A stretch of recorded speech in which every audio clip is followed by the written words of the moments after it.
He said he was running late, but he is right on time. Give it up for Riley Duggan, 50-50 to 30.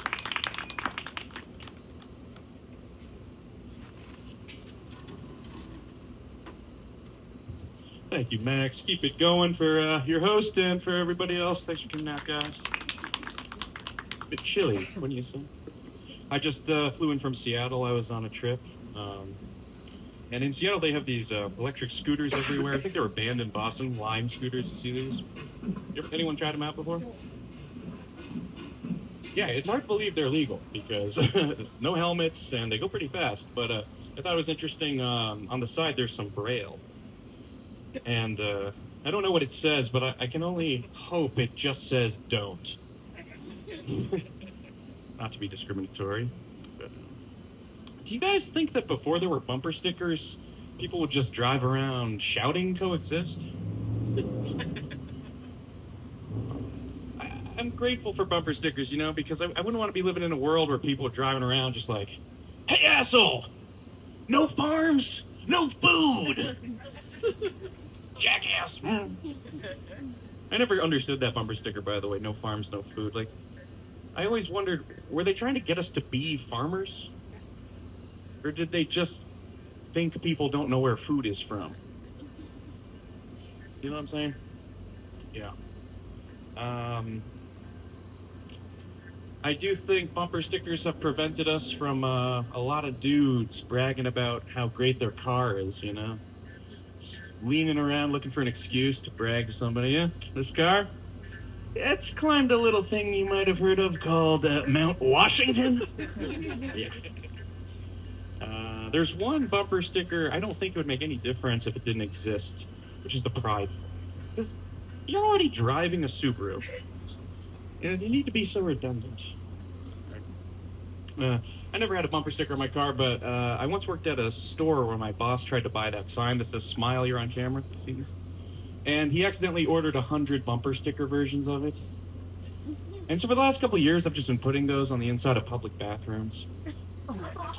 It sounds mean at first, but it makes me feel better about selling the footage online. I would never sell it. I upload it for free. Because I'm a good person. I might not be the best person, but I am trying to be healthier. When I go, I'm trying to be healthier. I'm trying to be more honest at the same time. Those things sometimes are a little bit mutually exclusive. Like when I shop now, I'm a little bit more mature because I used to shop for vegetables at the grocery store and I would buy what I thought I should eat. Or even what I thought I'd enjoy eating. Now I just buy vegetables based on what I could forgive myself for throwing directly into the trash can unopened.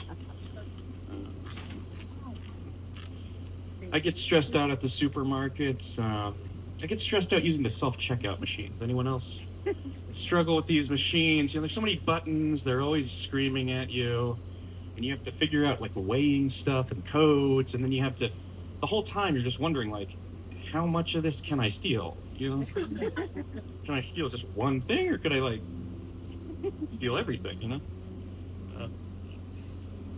I think the only people who care less about you stealing from self-checkout than you are the guards they hire to prevent you stealing from... I don't know what drug they enforce the guards take before their shift, but I think it's a high dose.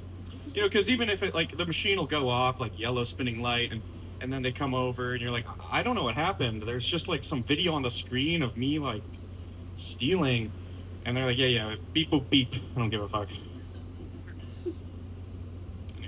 I feel like even a teenager could be buying alcohol, and they'd have to come over, machine's going off, and they'd be like, he'd be like, yeah, what year were you born? They're like, 1900?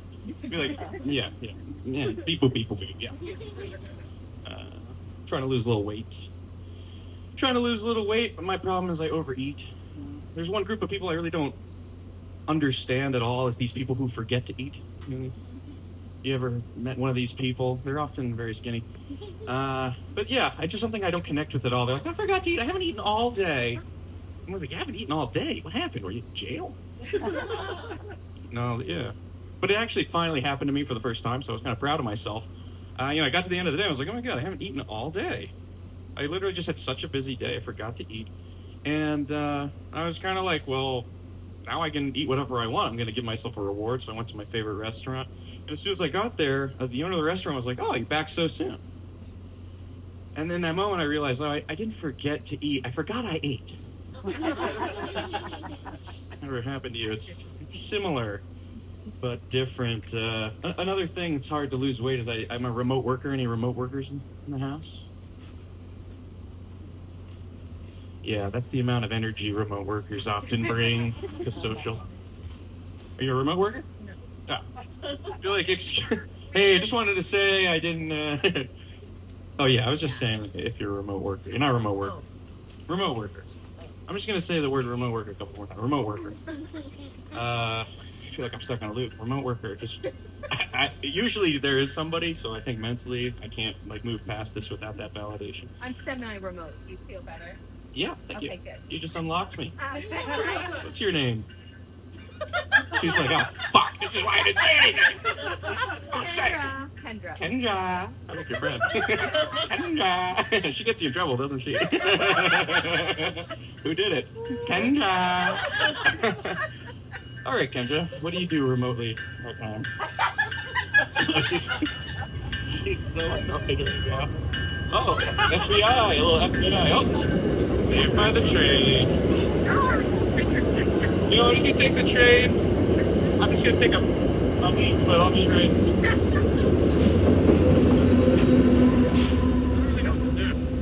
Oh, I was gonna dance like a monkey, but I guess that was a quick one. Okay, where was I? You know, remote work has changed a lot. Everyone's seen this. When I was a kid, remote work was just whoever was in charge of changing the channels on the TV. Now it's a whole different thing where I have to sit in my underwear for 8 hours. Well, it was that already, but well, that hasn't changed. Okay. No, I do remote work, and I've been doing it so long now that I've definitely got disconnected from reality, you know? It's like the other day I farted on a Zoom call. And you might ask, well, was it loud? It was loud. And you might say, well, did you mute the mic at least? And I did. I did mute the mic. So the people on the call, they could not tell I farted. But the people at the Boston Public Library, they were just so awkward about it. Yeah, but we're too reliant on technology, I think, you know, rely on it for everything's an app. Anyone heard of BetterHelp, the therapy app? If you haven't heard of BetterHelp, you've probably heard of Spirit Airlines. If you haven't heard of Spirit Airlines, you might be very wealthy. In which case, hit me up after the show. Yeah, BetterHelp's this therapy thing. They seem to, in all my experience, everyone who's tried it, only attract like the worst therapists. And my girlfriend recently wanted to find some therapy, and she looked it up. She'd never heard of it, and she was like, "Yeah, I'm gonna try this BetterHelp." And I didn't have the heart to tell her how bad it is. And but I didn't know how bad it was gonna go. So just the first session, I was like, "How'd it go?" She was like, "Yeah, it's kind of weird. The guy was he was younger than me, and I told him right away. I said, yeah, I just want a better relationship with my parents, especially my mother. I want to feel closer to my mom." And the therapist was like, "Oh my God, I really feel that. Like, I've struggled with my relationship with my mom too. You know, honestly, I have a lot of trauma there because my mom, she said some mean stuff. Like one time she said I was the biggest mistake she ever made." And my girlfriend was like, "Oh my gosh, I'm so sorry. Are you okay?" And she told me the story. I was like, "Okay, I'm pretty sure they are pairing the patients together and just writing therapist on the bottom of both screens, you know? That's the only explanation."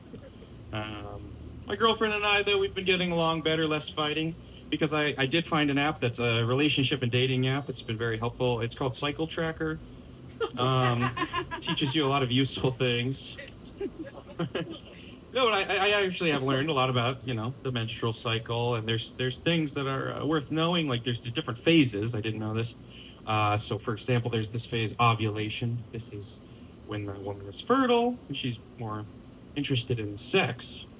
You know, so that phase isn't so bad. But after that, you know, there comes this phase called the luteal phase, and it's like your body telling you, like, I didn't get pregnant with this guy.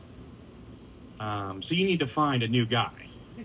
You know, their body's frustrated. Their body wanted to get pregnant. And it just goes from like wanting to smash to wanting to smash my face really quick. Yeah. My remote job, I'm working at a small tech company. And one thing I've learned about companies, I don't know if you guys have noticed this in your secret company, but I think the smaller the company is, the fancier of a title you get. Because my company is like 12 people, and the lowest ranking member is a director. Everyone else is a VP. There are no Ps. And then there's the CEO. And I'm the director. I'm the lowest. I'm the director of customer success. And if you think that sounds kind of like a fancy made-up title, it is. You might say customer success. What happened to customer support? And there is a difference. Customer success is we aren't just trying to support people when they're having tech issues. We're actually focusing on the success of the whole relationship with our clients. And we measure success in one way, which is how much money they spend on our product. So my job is to monitor how much money our clients are spending. And if it goes down, I call them up like a needy girlfriend, and I'm just like, hey, I've noticed you guys don't seem as successful using our product lately. So I figured, like, I don't know, just kind of feel like you just don't care anymore. And they're like, well, sorry, like, just been tough with business. We don't have as much money to spend. I'm like, all right, yeah. Well, if you really cared, like, anyway, I'm not that good at it, but working on my guilt tripping. I should give my mother a call, ask for some tips. Weird thing, recently I got addicted to non-habit forming pills. How did that happen? It kind of made me feel like, at first I felt betrayed, by the false advertising. But then I thought maybe they're not talking about the pills. Like the pills themselves didn't form a habit. Like the pills are non-habit forming. I formed a habit. It's a loophole. But I did think about it. Like, if I can get addicted to non-habit forming pills, what else could I do? I could get rich from a non-profit. I could start a tradition in a non-traditional setting. I could go on, but just a new scheme of ideas here. Let's see what else I got. Well, is everyone enjoying their pizza? I don't see much pizza at this pizza place. Is everyone cold, by the way? I'm kind of chilly. Well, Max told me to mention that because he said he'll give anybody a little shoulder rub after his set. I'm sure if that's you guys. Yeah. Once my friend recently told me, speaking of sex, he said sex is like pizza. You heard this? He said, do you think sex is like pizza? And I was like, I actually had to really think about it. Like, sex and pizza, at first they don't seem very similar. But then the more I thought about it, I was like, well, I guess I have wondered if I'm addicted to both of those things. But I had to ask, I was like, sex is like pizza. I was like, why would that? Is it because when we get out of the bar at 2 a.m., we're looking for it on the street? Or is it because when I can't get any, I end up watching videos online of people making it? Sex is like pizza. Is that because it's good for dinner, but it's even better after a night of drinking? But if you've drank too much, you can't always finish it? Or is it because when you do finish it, even though you really wanted it before you had it, after you're done, you kind of have a sick feeling in your stomach? Or is it because when you get it at the gas station, you have to at least briefly consider going to urgent care? He said, dude, sex is like pizza. It's an old saying. It's sex is like pizza because when it's good, and when it's bad, it's still pretty good. And I said, that sounds like a man wrote it. Because that saying is just saying bad sex? Who's ever had that? Your wife. Yeah, I think sex. I think sex is like pizza saying is very gendered. I feel like bad sex has got to be the only thing that was discovered by women while simultaneously being invented by men. Yeah.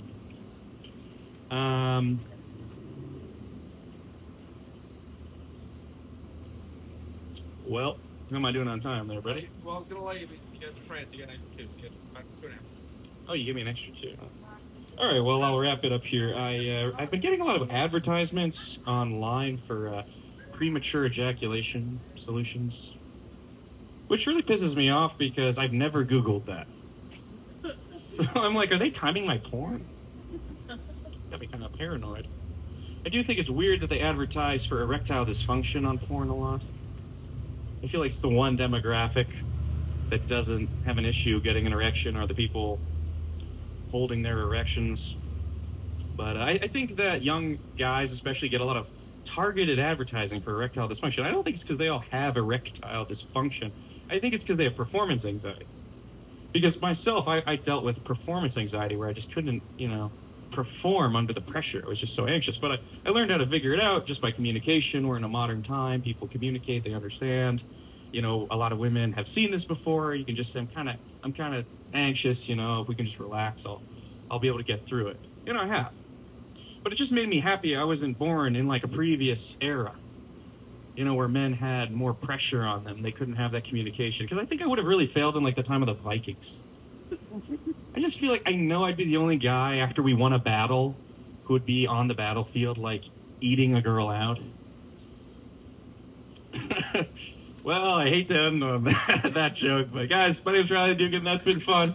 Keep it going for your host. Give it up for Riley Duggan, everybody. Hell yeah. The 50-50 raffle is up to $45, so the winner gets $20.